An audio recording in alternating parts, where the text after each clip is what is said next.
Hi, and welcome to Comics from the Ark.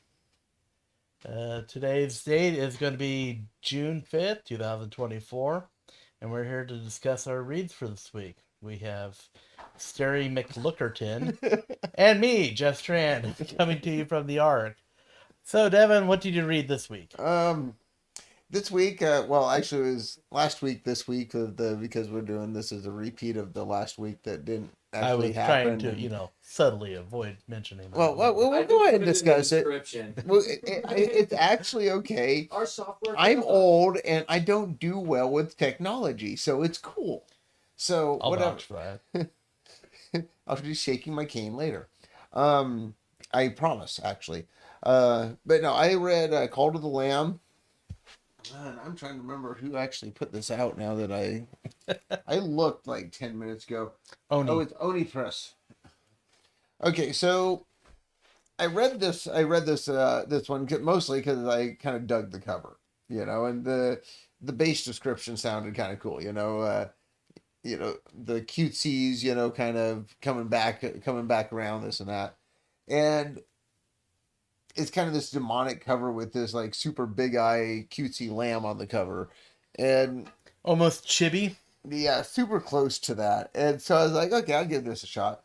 About halfway through, there's a point where one of the other characters like literally says a line where it feels like oh, who is it? It's Nigel off of Jumanji, the character Oh, Nigel. okay, yeah. It's like you must scale to the top of it's word for word every time. It felt like the text box for this specific instance was you must do this to attain the blah blah blah, blah, blah, blah. It's like that seemed very game like. And so when I got done, I actually looked it up, and lo and behold, this was a game, Ah, and that's where it started at. And who did the initially, game? huh? Who did the game? I didn't catch that completely, but what I did catch was the game initially was not well received. You don't Um, say. yeah, it like at all, but it's gained a cult following. Well, if you So describe more, I think people might understand why. yeah.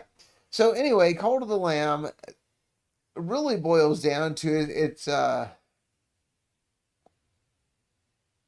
It's basically a religious tale, and so the lamb is part of the cutesies that don't follow the old bishops is what they call them. There's like four bishops, I believe, that are present at the final lamb's execution, which is the lamb that's on the cover. Um, What species are the disciples? they look like they're basically kind of dark little fuzzies, like fuzzies that little fuzzy critters that have kind of turned dark. They got kind of demonized. It's more of a hooded cloak type feel. Okay.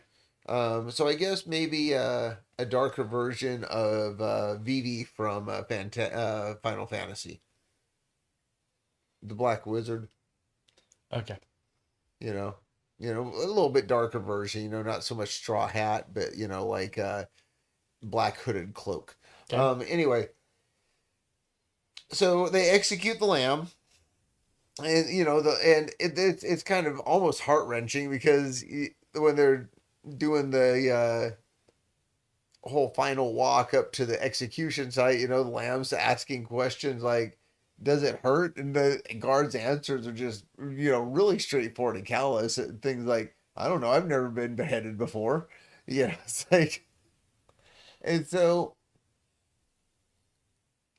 they basically show the blade slice, and then all of a sudden, Lamb wakes up in front of a new god, and the new god basically is like, "Do you want to do my bidding?" Basically, and so it allows the Lamb to go back to life to enact its revenge on the ones worshiping the old bishops and going through the more cursed land and stuff versus and trying to save as many of the endlings, which is what they're calling the kind of cute chibi characters at that point or during the book. um and so along the way runs into another character that's like, "Hey, I was also, chosen to help you get your cult going because part of the deal was not only are you allowed to just go and act revenge, but you must raise a cult and you bring me followers. Um, Hard to believe that this was poorly received as a video game.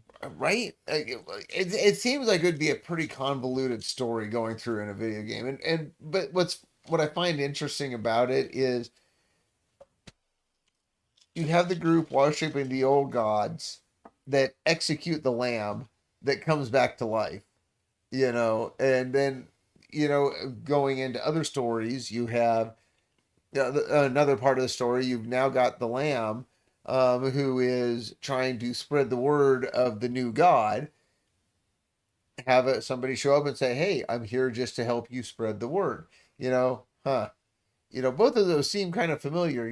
Kind of like one of them's kind of John the Baptist, and the other one, it just kind of there's a lot of there seems to be a lot of from an anthropological standpoint, a lot of religious overtones, especially to a going from a polytheistic world or a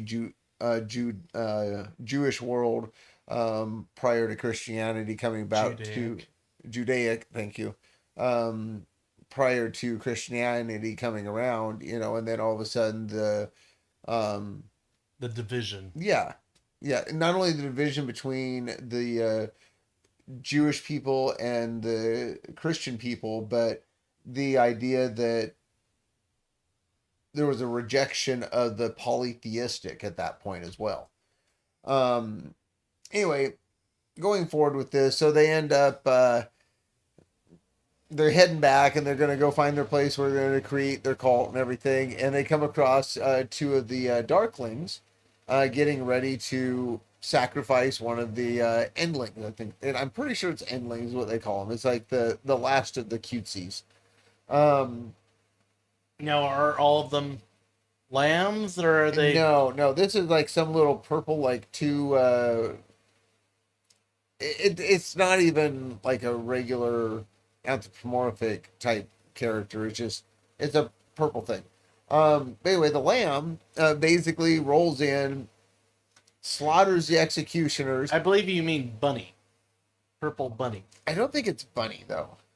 Well, it does have like catfish whiskers. It's an odd one. So after the lamb rescues, well, I guess we'll call it a bunny then. But I don't see Bunny there. They go to the new land, and there's a conversation between The ears. Yes. kind of there's a conversation between the two that are forming up the cult and forming up, well, not the well, they weren't calling it a cult, but gathering followers, etc. um where it's like, you need to go over there and start working, telling the lamb you need to go over there and start working right away to get them following in these ways. And lamb's like, no, we got to give space, and let things happen. Well, one thing leads to another, and they kind of do the flash forward like 2 months, and lo and behold, comes back over to the lamb and's like, hey, so I've been thinking, I've been doing this, and so on and so forth, and produces an idol that they've whittled during this entire time as a worshiping idol toward the lamb. And as soon as it's produced and the Now, was it meant act to be an of idol, or worship, more of like just a token of appreciation? no, it was meant to be an idol because they immediately give a devotion basically to the lamb. And as soon as that happens, you see the lamb get filled with some extra power, and the other characters like, oh, now they know what it's like to be worshipped, basically. Kind of like a Highlander moment. Kind of, When yeah, you cut the yeah. head off your enemy and you get this. Except for in this, it seems like the more you get more powerful, the larger amount of followers that you have. So does that go on to the new god, or are they holding it for themselves now? Unknown, really. Like I said, I didn't play the game, didn't know it was a game until after I read the book. I was more interested in the fact that there's a lot of anthropology going through this, a lot, when it comes down to the religious aspect. Even if you get away from the, you know, Christian and polytheistic gods and stuff like that. There's even hints of Zoroastrianism in there and stuff like that. Where you got your even prior to what are considered your first monotheistics. It was actually a true monotheistic. Okay. I mean, Zoroastrianism, I mean, basically has a Jesus Christ. It's just called not Jesus Christ. They showed a little disclaimer at the bottom. Yeah. So all in all, really enjoyed it. I'm curious about the game. I'm curious where the book goes, and I thought it was kind of fun to have every now and then where you had the text box be just like it felt like it was just straight out of, to do this, you must go forward and gain X number of, 'cause, I mean, Kind it of a was, throwback to its gaming roots. oh, so much so. I mean, because it was so robotic and it felt just Structured. practiced. Yeah. So is this a mini then, or is it an ongoing? I believe this is a mini. I'm not sure how many, but how many the mini is going to be. But I don't think it's an ongoing. So, more to come on that. I'm sure I'll be reading them in the future again. So, Fair enough. all right. And compared to yours, it looks like yeah, I'm rocking a $3.99 compared to your what are you rocking over there with your, $9.99. yeah, another $10 book. Another All $10 book. Third week in a row that we had a high price standard issue. Mainline Mainline. Not So a giant size. it wasn't a special one shot. It wasn't an annual. It wasn't any type of. It was actually in the numbering system. So we had Wolverine 50, we had Amazing Spider-Man 50, and now we have X-Men 35, which they are now slapping Legacy. on the Uncanny X-Men 700 logo.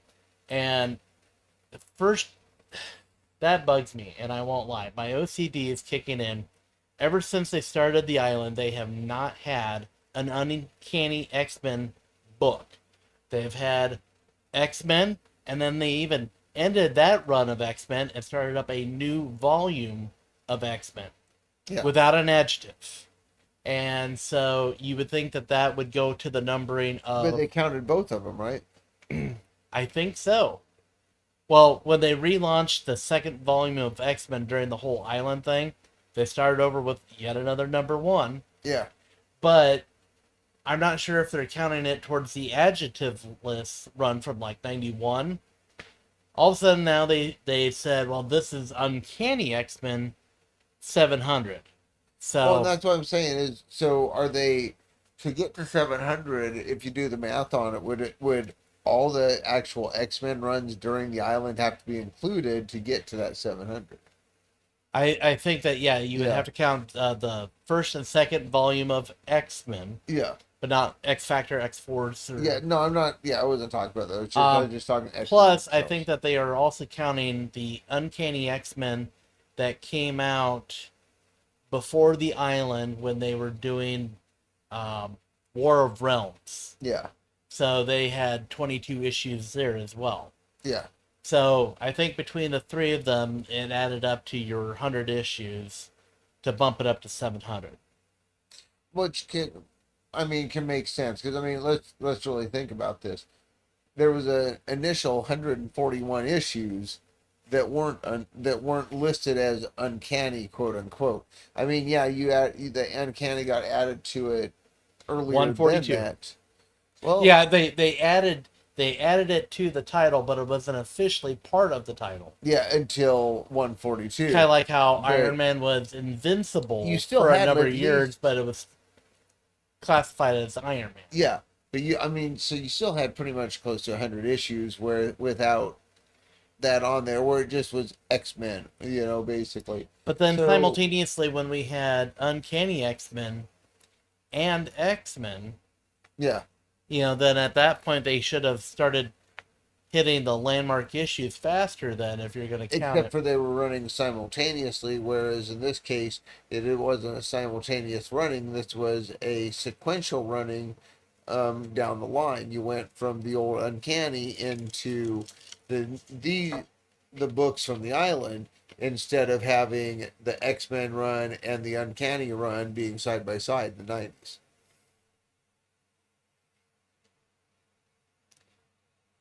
When the first run of X-Men became Uncanny X-Men, there was Yeah. kind of an unwritten agreement that if you said Uncanny X-Men 1, you were referring to Yeah. X-Men 1 that came out in 1963. Yeah.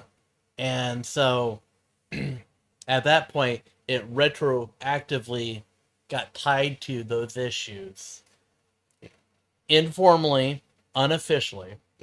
Well, and I'm not questioning that as much as what I'm thinking is the way they're looking at it is if there's times and places where you have more than one X-Men title running, you only count the one that would be under the Uncanny umbrella.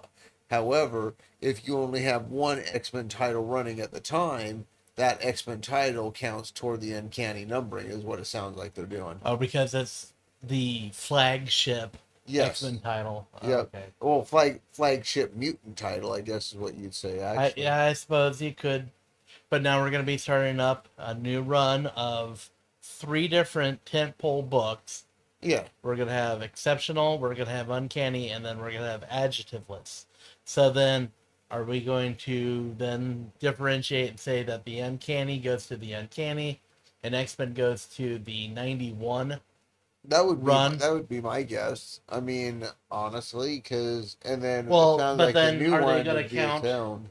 Then, the question is, are they going to count the volumes of X-Men that came out during the island? Are they going to double count those? Well, that depends what they decide to do. I mean, really, at the end of the day, they've shown that they at least are going to count them toward the uncanny. Right. Well, and with Marvel, wanting to put out landmark issues, I could also see them trying to do something like that where they're like, well, we can get to that next landmark if we count it here too. Yeah. But anyway, At the same time, it really doesn't probably make a lot of difference on but we're where they splitting just hairs. dropped to 700. You know what good is it going to do them to drop check it out, a 200 or a 250 or something? They just dropped to 700, so it doesn't do them any good to necessarily do that. No. But anyway, it ties up the island, and it also ends this run of X-Men. Yeah. And it's kind of the culmination of everything. So it's a thicker book, and I would have been fine with it being more money for all of those different conditions being figured into it. However, well, you're saying there was a lot of fluff in it, right? So this was broke up into several different stories, and the main one being how we're going to end the whole island thing. And we had Orcus, and that had to be dealt with, and it had been.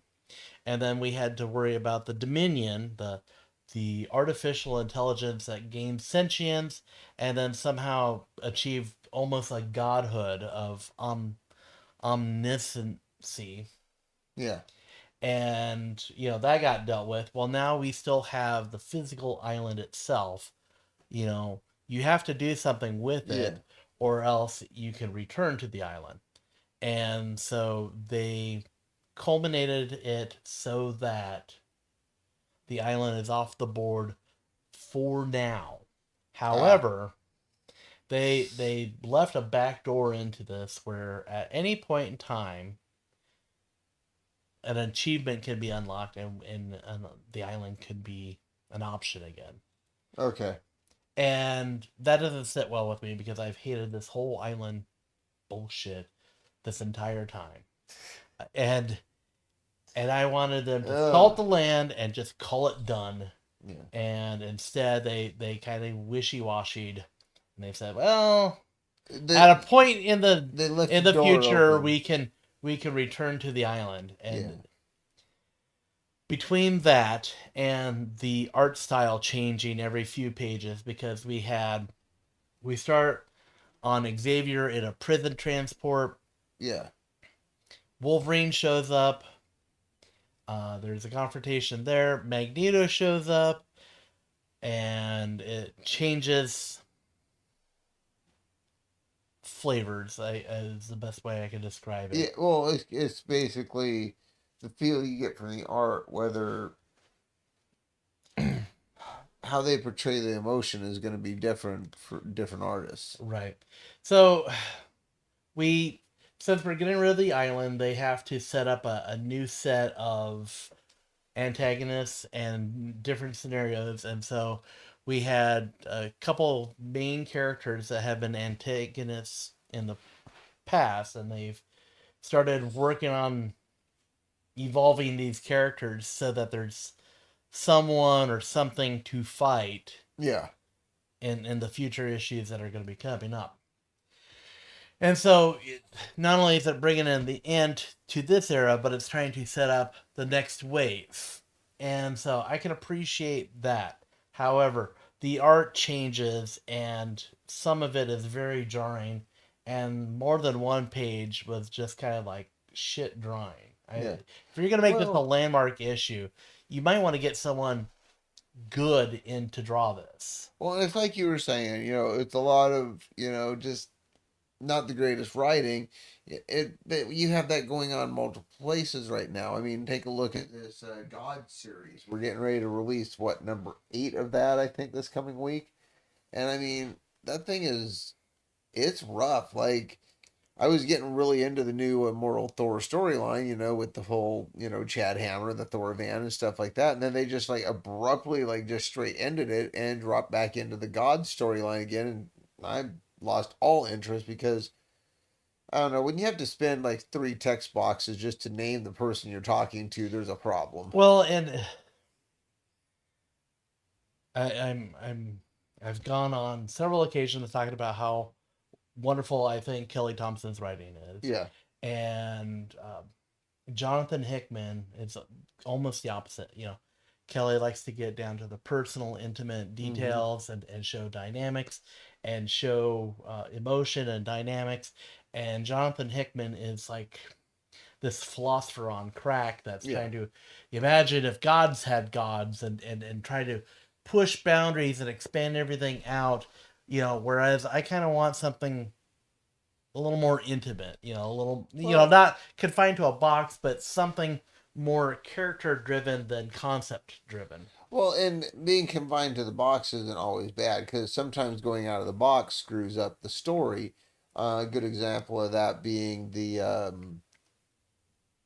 what was that? The Red Band Blood Hunt, I think it was, where you had a death by slicing in half versus a death by stabbing through the heart, and the slicing in half one actually from the Red Band made no sense in the mainline story. So, how does that Yeah, play? when you literally cut someone in half, Yeah. it makes it way hard to resurrect that person. Well, I mean, the Here, bigger push that over question here. is, yeah, I mean, did they deal with the stab wound like at the site, or did they deal with it someplace else? Because Well, if in they that dealt with it person, someplace else, how do they transport the body and the innards? and in that person's individual title, Yeah, the person that got killed had his own title, and when they addressed it in that title, they actually had him being stabbed through the heart yeah, versus being cut in half. So it's like the red band version is it was intended to be extra gore. gorier, Yeah, but at the same rate, you it's can't you it's kind can't of just do that though. you. I think that they're taking creative liberties, and it's like, okay, you're gonna get the broad strokes, but some of the details may be different for theatrical purposes. Yeah. Well, there's no reason to change the storyline in an effort just to add. I'm not I disagreeing, I've never been against the ultraviolet comics. I definitely got into like the Frank Miller but stuff, like Hard continuity is Boil and important. stuff like that. But yeah, that's the whole point. When you got into like Hard Boiled, then you got into like the Sin City stuff and things like that. The violence made sense and it served a purpose within the book, and it didn't affect the continuity of the storyline. Whereas with this Red Band, it's affecting the continuity, and it's serving no purpose except for, causing problems with the mainline story. But at the same rate, I'm reading the Red Band versus Yeah. the main line, and I have to say that if a story was going to have more gore, I would think that a vampire story would Oh, be yeah. one of. I mean, it's perfect for this type of Yeah. presentation, I guess, Yeah. and so I can appreciate that. Yeah, you're not gonna give every kid that comes in the Red Band book, but like we said, that the Yeah. continuity is the issue here. Well, and But I I've do like the noticed. the fact that it is kind of a gorier book. It's supposed to get you more in the moment. Well, and in general, going back to what I was saying though, is that along with gods, neither one of them are really, knocking it out the park. It's not like, and same This thing isn't a with the, great boon for Marvel yeah, right now. and same thing with the what's going on in the mutant titles right now. I don't. There's not a lot of clamoring for, I mean, people are excited about the island ending, but I mean, talking about the current storyline, most people are excited for what's coming, not for what's actually being done. Right, and So, I think that these issues in the wrap up have kind of been that neutral zone. It's like, yeah, okay, listen, we are making this changeover, and for the people who like the island, they dreaded this, and it's like, okay, just rip the band-aid off. And yeah. for the people who are looking forward to moving on, Well, I think again, the it's kind of one of those things where I honestly don't care how they get there. I just want it to be done now. well, and I think the bigger point with Marvel on this is that it's showing a problem that they have. And we've been seeing it through the last few crossovers and things like that, where it's not been all that great, And so anytime that you have multiple books playing into a single area of storyline, for example, all the mutant titles playing into the island and everything like that, most of the all Blood Hunt titles playing into that, and so on, it seems like it starts really faltering very quickly. Whereas when you have books that are running on their own, a good example being the current Hulk run, it's phenomenal. But they're not drawing off of really any other books. And the same thing happened with Immortal Thor. As soon as they started doing this Gods crossover thing again in the most recent one, it torpedoed it. oh, so badly. It wasn't good. I think the You know, last time that we had a crossover that was well executed would have been War of Realms. I liked how they had it tie into the regular series, and then they had a couple of mini series that tied in, but it had the same stakes across the board, and what affected people in a mini series or in the main book of the mini, it also affected them in the actual title of the book, yeah. that they were in. Well, I think the bigger problem is that, whether or not, where it stands at, the people that are working for the company at this point do better with the standalones is really what I'm seeing at least. Well, anymore that with the prices of everything right now, some people are limited in what they have to get. So obviously you're going to get the main miniseries. And a lot of times lately, Well, no, they're gonna nothing get the has panned mainline out. runs Oh, okay. of your main runs that are coming out, either every other week or once a month, depending what it is. Like they're gonna get, their favorite character. Like they're gonna be people getting just Hulk or just Wolverine, or maybe it's just X-Men or Spider-Man. Um, which comes back to the problem we were talking about earlier. Now this is 3 weeks in a row where these younger readers, that are just getting into the hobby, they're starting to collect and stuff like that, are now forced on the mainline storyline to go from their $3.99 or slightly uncomfortable $4.99 all the way up to $9.99. We're doubling down the pricing on this, and it's not helping with getting us Well, and new readership, really. no. Well, and honestly, if you look at it, like you could buy the trade paperback for 20-25 bucks. Yeah, And it reprints maybe what, 5-6 issues. yeah, But if you look at it and you say, I paid $4 for the first 5 issues and then $10 on the last issue, yeah, you're looking at $30 for one story. yeah. And you could run out and buy a No, hardcover book it's more than that.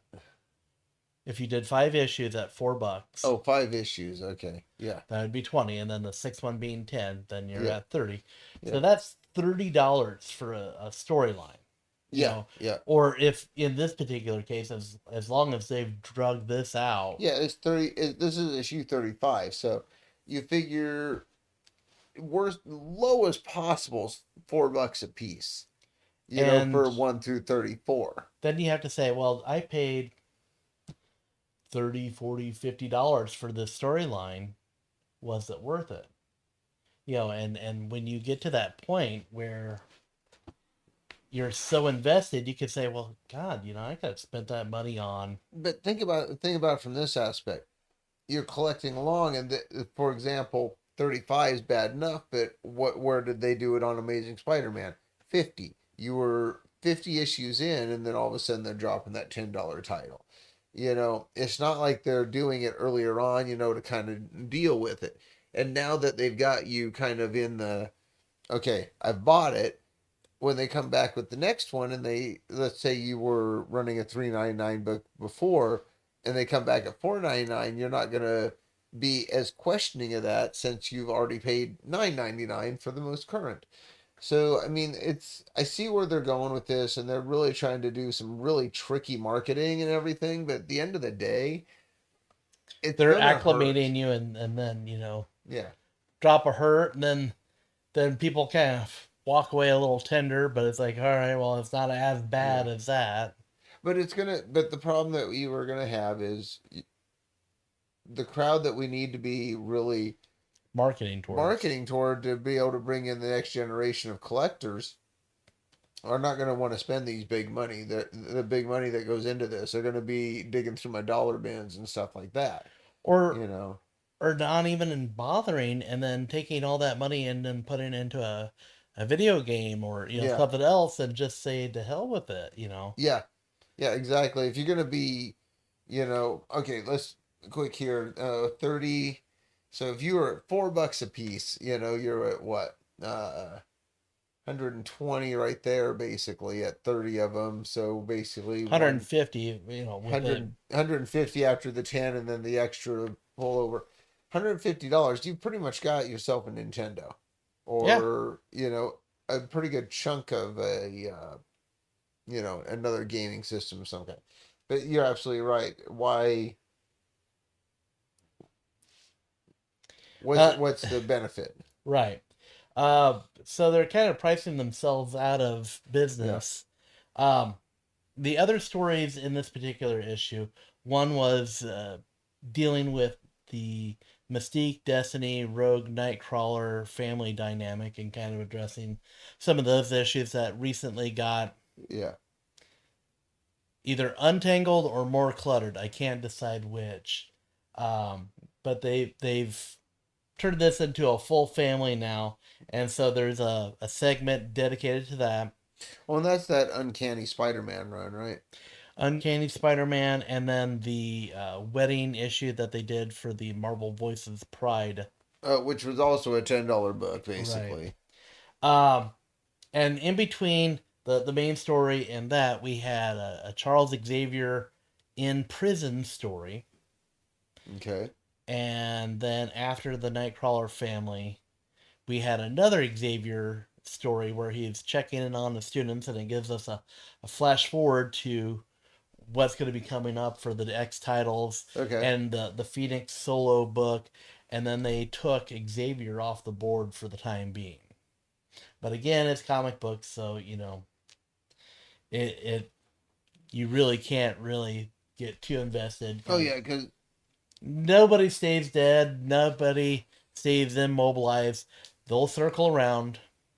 I Um, don't know. And some of my favorite things they don't circle back to, and I have a feeling that one of my current favorites, we won't be circling back to anytime soon. And right. Well, and I no more am Thorvan, no more Thanos copter. I am tired of the Xavier as one step away from being a supervillain trope. Yeah, The manipulative, the underhanded, yeah, the ends justifies the mean. They've pretty much robbed him of anything decent and had made him kind of a wishy-washy villain. And this man started a school to train mutants and to save yeah. mutants, and over time they have just made him darker, creepier, and more sinister. And I can get that if someone is the leader and he's watching out for people, Yeah. especially kids, he may be taking more extreme steps to protect those children, but there's still a nobility to them. Whereas this, they've made him underhanded and despicable and basically stripped him of everything, Well, they redeeming made as him the what he character. what he wasn't before. I mean, basically they violated the sanctity of the characters up to and including what they did to Magneto is really what happened. Um, no matter how you push it, they went from a peace loving character to a militant character. More or less. So, but yeah, But it's one of those things where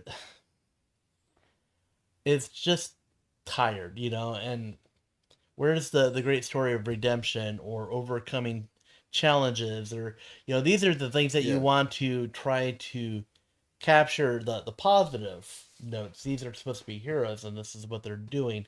But this one, it's the flip. It's not an anti-hero where he's doing violent means to save people like a Wolverine, Punisher, Ghost yeah. Rider from the 90s. No, that's you why know I say militant, not right. violent.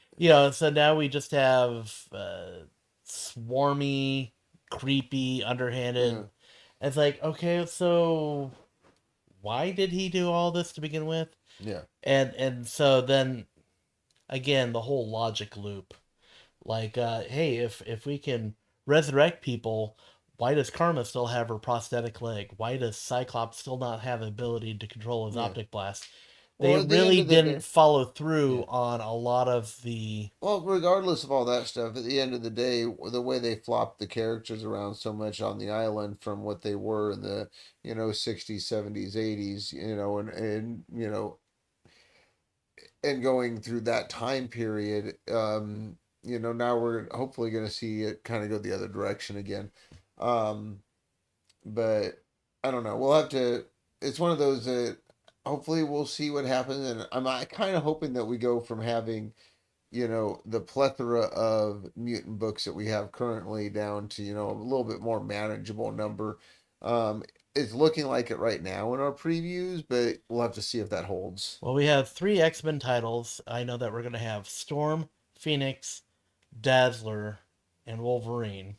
Yeah, but think about the rack with all of the Fall of X stuff, and then because you had the House of the Fall of X, you had the Rise of the Fall of X, the Rise of the Fall of the Rise of the House of the Fall of X, And then you you know. have X-Men, X-Force, So Wolverine. yeah, it really expanded. I think we were pretty much past multiple times the total of the Avengers books that were coming out. Well, and when they So started the it's island, they also were saying that all these issues are going to be important because stuff that happens here will happen yeah, here, and they even had a chart at the back of a reading order that to take it in, and half the time the reading order would get screwed up due to release dates and what have you, and people falling behind schedule, and so then at the end when this came before that, then you'd find in the next week that it was flipped or something got pushed way back, yeah, and a lot of times it really didn't make a difference if you read this in another book or not. yeah. And after a while you kind of felt cheated. I I bought all the issues of Wolverine because that there were a couple of times where it crossed over, but more often than not it didn't, and I really don't But the thing care to is, buy that. every single issue for the longest time had that Fall of X on there. So, Yeah. but that's about all I had. Well, better days are ahead, I hope, Yep. and we've gotten through some of the more pricey issues, and we'll have a new batch of number ones, probably at 5, 6, 8, 12 It'll be bucks. 5 to 9 probably. But then hopefully we can get back to normal pricing and reasonable output. But they're gonna reset it higher. I can almost guarantee that. It's gonna be 4.99, 5.99 on the standard instead of 3.99, 4.99. That's what they're really poisoning themselves for with every single series at this point. And whether you like it or not, we move forward, and we'll get through Gods, we'll get through Blood Hunt, Yeah. and we'll move on to the next thing. And I hold hope that the next thing turns out to be the better thing. I'm just gonna keep reading my independents probably and be happy with them. So. All right. Well, you stay with that. Yeah. I'll obviously stay with these, and we'll stick around. We'll see you next week. Thank you.